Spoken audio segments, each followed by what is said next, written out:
Mbalamusizaako nnyo bassebo ne bannyabo buli muntu gy'osinzira okutulaba n'okutuwuliriza.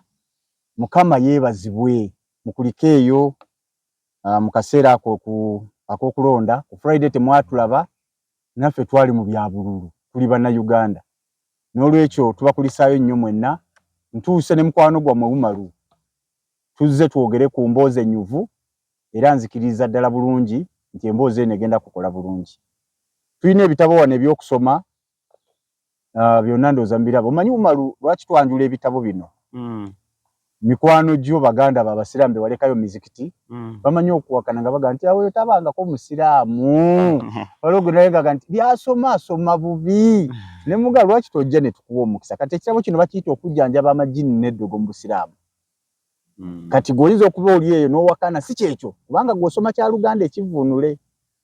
Ekyo nakyo kikulu okumanya. Kati kino ffe kye tusoma temuli Luganda. Kali akapeegi ebbiri. Kali akapeegi ennya si ke kano. Okiraba ndowooza temuli Luganda, kitabo kya Luwarabu lwereere. Ekitabo ekyokubiri kye tujja kukozesa olwaleero kye kino bakiyita ekyebyafaayo bya Nnabbi. Siiratu Nabawi. Yes. Okiraba? Nakyo temuli Luganda. Kati gwe munange gwe baamanyiza okuvuunulira ne bakukubira obutabotabaawo ne bakakuguza singi 750 ku kkubo. Si kye kino kya Luwarabu lwereere. Tulinawo ne Qur'ani era nayo tujja kugikozesa, nayo ya Luwarabu lwokka. Ogiraba? Temuli wadde Oluganda. Kati gwamanyidde eby'Oluganda munange n'otusonyiwa naye tujja kuvuunulira naddala gwe omusiraamu gwe ŋŋamba omanyi muba n'empaka nnyingi olumu. Kati tubeerawo ne Bayibuli umuli kitaabu. Si yennyina w'ebitabo? Kaakati Umaru nga maze okwanjula ebitabo byaffe bye tugenda okukozesa. Ne ahadith okuva ku mukutu gwa sunna.com. Tuyinza okuba tusobodde okutambula na bitabo bya ahadith ebya hard copy. Emu bagiyita hadith. Ennyingi baziyita ahadith. Emu gye bayita hadith. Yes, emu bagiyita hadith. Naye batandike n'otusasula naddala abasiraamu tusasule kuba kati ekyo badde tokimanyi. Gwe Umaru gwabeera n'empaka ennyingi sigamba ono. Ngamba Umaru naye omuganda waawe abeera n'empaka nnyingi. Kati ekyo kiyize. Kale kaakati tubaanirizaako nnyo ku mikutu gyaffe gyonna. Buli Lwakutaano twabasuubiza tujja kuleetanga emboozi bweti n'abagenyi ab'enjawulo. Tulina Umaru kaakati yajja tutambuza ebbanga eddene n'omwaka ayinza okugumalako okutuusa nga mugambe nti mbutuufu kati tuyize twagala oyige. Ajja bayigiriza okusaala. Twabayigiriza? Tujja kusaalira ddala. Avuunule eswala mu Luganda gw'ogisaala mu Luwarabu ajja giza mu Luganda. Kale lamusa kubatuuliriza. Abatuuliriza balamusizza mu linnya lya Yesu yazuukira okuva mu bafu. Twebaza Yesu kubanga mulungi. Omanyi omuntu bw'obanga togenda nko mu kibuga bw'ojja mu kibuga okola amaalo. Okola amaalo kubanga ebintu by'osanze mu kibuga ebimu tosuubira nti gye biri n'okuba. N'empaka ziba nnyingi. Kati abamu sebo wano waliwo abantu nali mbaddeko mu kyalo eyo nga waliyo omusajja akuze n'atuuka mu myaka 5 nga tagenda nko Kampala. Nga tatuuka nko Kampala. Kampala ng'awulira buwulizi nga gwe bw'owulira America. Nti waliyo ekibuga kye bayita Chicago something like that. Kati naffe ekyokulabirako kye mbadde mpa nti bwe nava mu busiraamu ate bwe nasanga eno Yesu nga biralamu. Kati kyenva nkugamba nti ebiseera ebimu tutijjisa nnyo olw'amaalo ge tuba tusanze eno ge tukola olw'ensonga nti twali tetulabangako muntu aggyibwako bibi bye nga tannabye mazzi ga National Water and Sewage Corporation. Olw'ensonga nti Nabbi sallallahu alaihi wasallam yatusomesa mu ahadithi ez'ebitiibwa era entukuvu era ezikkirizibwa era ennungi. Manyi hadithi bagamba sahihi, hasan, dhaifu, ne wabaawo ne zino endala ze bateesewo obuteesi. Kati waliwo yasomesa mu hadithi entuufu ng'agamba nti waliwo omuntu buli bw'oba ofuna wudhu amazzi gano agakuyiikako gakunaazaako ebibi. So n'olw'ensonga eyo nga tetukimanyi nti omuntu asobola okuggibwako ebibi nga toyise mu mazzi ago g'onaabye agofuna wudhu. Mu busiraamu mwali mukkiriza nti amazzi gasobola okugyawo ekibi? Bulungi nnyo, bulungi nnyo. Ekibi eky'omuntu ebibi by'okoze buli bw'onaaba mu maaso bw'oti gajjawo ekibi kyolabye kyokoze okuyita mu kulaba. For example, abasiraamu abanyumira pornography. Ne kati abudala bwe yeggalira mu kisenge kye n'alaba ebifaananyi ebyo eby'obuseegu. Bw'agenda ofuna wudhu, amazzi gano g'anaaba mu maaso bwe ati gamuggyako ekibi kye yakoze ekyokulaba ebifirimu z'obuseegu.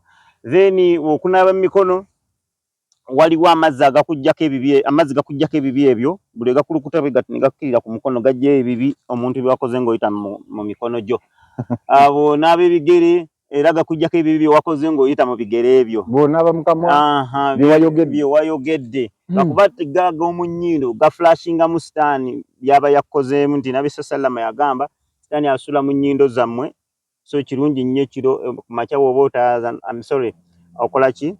Ofuna wudhu no sniffing oba no feesa yes amazzi ago gakuyambako okuggyemu obukyafu oyo Shaitani ar-Rajim bwe yabeera nga ekuteseemu ekiro. Kati n'ekiwandiiko wano ate ekyo kiwakanya. Yeremiya essula ey'okubiri onyolwa 22. Kigamba nti newankubadde ng'onaabye ne sabbuuni, kubanga newankubadde ng'onaaba n'oluvu n'okozesa ne sabbuuni mungi, naye obutali butuukirivu obulambiddwa mu maaso gange bw'ayogera Mukama Katonda. Kati obusiraamu ekintu kyonna bwe kiba nga tekikwatagana nabwo mu Bayibuli olwo kiba kigunje. Kati kino baba bagunja. Kibagunja ekyo awo kati Bayibuli nfu. Era nkubuuza n'ekibuuzo, Bayibuli yavaawa? Yakira ku nnabbi ani? Kubanga wakanyiza nti amazzi tegatukuza. Yakira wa? Yakira ku lusozi ki? Yakira mu lulimi ki? Yakira kwani? Ebintu bwe bityo. Kati bwe natuuka mu point emu ng'osobola okusoma olunyiriri lwa Bayibuli nga tolwetegereza, ne bakugamba nti luwagira obusiraamu, kati awo ng'ebeera ntuufu. So obusiraamu ye taarifu eya nifaq. Nifaq kitegeeza obunnanfuusi. Almunafiqu omunnanfuusi ye muntu nga ayogera kino naye ng'ate amunda ategeeza kirala. Abeera mu Lwarabu bamuyitanga omuntu alina dhu wajhaini, alina ebyenyi ebibiri. Kati ajja n'asoma Bayibuli eno ku makya n'agyesembesa. Olweggulo olutuuka akawungeezi n'agiwakanya. Naye tetubikiriza. Tali nga ffe tuli consistent ku Qur'ani. Ku makya Qur'ani nfu. Emisana nfu. N'ekiro era tumaintaininga position nti byonna ebigirimu si bituufu. Era ffe okugisoma tetugisoma kuyimiriza obukristaayo, naye tugisoma kulaga agikiririzaamu nti byosoma si bituufu. Bwe twalinga abasiraamu nga bakubuuza ekibuuzo, lwaki abasiraamu mukomola? Abasiraamu tukomola Lubereberye 17. Ng'onyonyola Katonda n'agamba Ibulayimu okukomola, ye tuli bazzukulu ba Ibulayimu, Bayibuli egamba mu Lubereberye. Ne tuyimirizawo obusiraamu bwaffe nga tukozesa Lubereberye. Whose application we don't care. Omanyi Bayibuli eno omuntu ng'obadde ogisoma, you need to be very careful. Kubanga Bayibuli yennyini mu ntandikwa yaayo mu Genesis erina ebintu bye yatulaga ate nga bikulu. Nti ekigambo kya Katonda kye yawa Adamu, Sitaani bwe yali azze okukema Eva era yatandikira mu kigambo kya Katonda okugezaako kiweta. Kati eri abasomi ba Bayibuli si kipya omuntu omubi okujja okusoma Bayibuli ng'ekigendererwa kubuzaabuza gwe atategeera biwandiiko. Era ekyo Sitaani n'agezaako n'okikola ku Mukama waffe nga bwamukwotingira ebyawandiikibwa asobole omusavuwaza omutima gwe amulimbe. Awe kiva. Bali Sitaani yasomanga kyawandiikibwa ate nga byayogera nti byawandiikibwa gye biri bituufu. Era abasiraamu ebiseera ebimu ayimirira ku kituuti n'akwotinga ennyiriri za Bayibuli n'agamba Bayibuli yo yiino mwembisomedde ddala mwennyini. Si gwe asoose. Ne Mukama wo bwe yalumba Mukama waffe era naye yamusomera biwandiiko byaliyo. However, Bayibuli eno erimu okwetegereza nti waliwo kye tuyita application. Waliwo ebintu bye baawandiika nga bya mulembe guno, ne wabawo bye baawandiika nga byali bya mulembe guli nga birina ekiseera birina okukola ki? Okukoma. Context is very important. So kati omusiraamu bw'asoma olunyi lwa Bayibuli ng'ebyo natabitese into consideration, ogenda okwesanga ng'abuuse.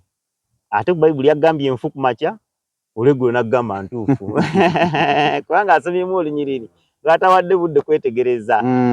By and large, tewaliwo olunyiriri mu Bayibuli muneeno bwe luba nga lusomeddwa mu butuufu bwalwo oluwagira obusiraamu teruliiyo era terugenda kubaayo. Tukinyweze bulungi.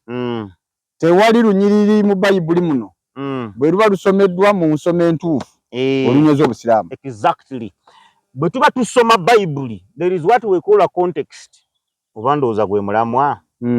Kanga tugambe bwe tutyo nti emboozi yonna ewandiikibwa mu nsi muno ewandiikibwa abategeevu ebeerako omulamwa. Kati gwe bw'ogisanga wakati n'ogigwamu oyinza okwesanga nga ne wa poliisi awagidde obubbi naye ng'ate si bwe kiba. Okitegeera kubanga omusajja asobola okukola emboozi owa poliisi n'agamba nti bwe tutamalaawo bayaga bwe tutakola bwenkanya naffe tuba bakyamu. Otegedde kintu n'ojja n'osoma kano tuli bakyamu. N'ojja naffe tuba bakyamu. Kati n'otwalako n'odduka nako n'ogamba olaba poliisi nayo nkyamu beeyogeredde. So that is why in the Bible it is kikyamakulu nnyo omuntu okutwalanga n'omanya context. Era ye principle esooka Bible interpretation kyava kuki bagamba ani yayogera. Olunaku lumu twali ejjinja eyo omusiraamu n'atusomera olunyiriri mu kitabo kya Daniel awo nga lugamba nti era omuntu yenna ataavunname n'asinza ajja kusuulibwa mu kikoomi eky'omuliro. Daniel ndoza 3. Era omuntu yenna ataavunname n'asinza agenda suulibwa mu kikoomi eky'omuliro. Omusiraamu bwe yamala okusoma olunyiriri olwo n'agamba bapasita n'atera n'okudduka kubanga nsomye mu Bayibuli yaabwe ng'egamba omuntu yenna ataavunname kusinza agenda suulibwa mu muliro which is Gehenna. Takbir. Allahu Akbar. N'abeera w'amaanyi nnyo nno. However yali aweebuuka mu kintu eki nti teyafaayo kumanya context. Bali bagamba kuvunnamira ki era kusinza ki era muliro ki gwe bali bagamba era ani yayogera. Kati ebyo byonna teyafaayo kubimanya wabula ye n'amaanyuukako ne kano kukakuka n'akola ki n'adduka. Era bwe yamala okwogera nga tebannaba kumwanukula waliwo abasiraamu abamu abaatambula ne bavaawo. Kubanga twalinanga principle mu busiraamu nti bw'oba owuliriza debate y'omusiraamu n'omukufaaru, omusiraamu bw'aba yasooseewo okwogera kasita amala okwogera vaawo genda towuliriza butwa wa mukaafu. Naye kati ekyo si kukweka mazima. Omanyi obusiraamu ye ddiini ekugaana okuwuliriza abantu abamu. Era n'ennaku zino mpulira nnyo abaddaayi bangi abali ku mikutu kuno. Omu ku bo kamwogere kuba muto wange Sheikh Hamza Kayiira atera nnyo okwogera n'agamba oyo tasomwako temumuwuliriza temukola ki.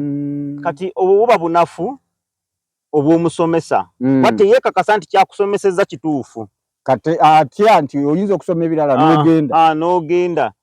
So kati baatugambanga omusiraamu bw'amala okupresentinga ensonga ze kuba mu ngalo muwagire nga bw'osobodde mulage obuwagizi bwonna bw'osobodde naye tambula oveewo towuliriza bigambo bya mukaafu. Katonda amaze okuleeta bwe mutavunnama mugenda kusuulibwa mu muliro. Butereevu. Tannyonnyodde ani ayogera bagamba kuvunnamira ki. Exactly. Muliro ki. Watuwuliriza ojja genda osome Daniel sura 3. Genda osome. Bw'ona amala okusoma ojja kukwatirwa abasiraamu ennaku. Kati ne tugenda okulaba abamu ab'obukofiira batambudde bagenze. Kati oyo yagenda amatidde nti Bayibuli ebalagira okusaala. Era nga amusanze mu kikuubo gy'atundira ennyaanya. Aba mukambwe nnyo. Ayinza n'okukuba olinga agamba baakugamba bw'otavunnama bakusuula mu muliro. Naye nga tategedde kuvunnamira ani. Ani ayogedde kiragiro kivudde eri ani. Katonda oba si Katonda okitegeera ekintu ekyo. So kati we wabeeranga obuzibu awo. Omusiraamu akwata olunyiriri lwa Bayibuli n'alusoma. Omulala Sheikh mukwano gwange bamuyita Abubakari Ssebuggwawo abeera awo mu Kisenyi. Yangamba wallahi ya Mungu Bayibuli kitabo kibi nnyo. Kubanga yali amanyi akimanyi nasoma obusiraamu. Okuba n'abeerijja ng'amanyi kwambala nkofiira na kutoola salaamu mu bitundutundu. Waliwo balinga ne salaamu tasobola gitereeza. Agitoola ati. Ekigambo assalaamu alaikum oba salaamun alaikum nga yakiyita na salaamu alaikum.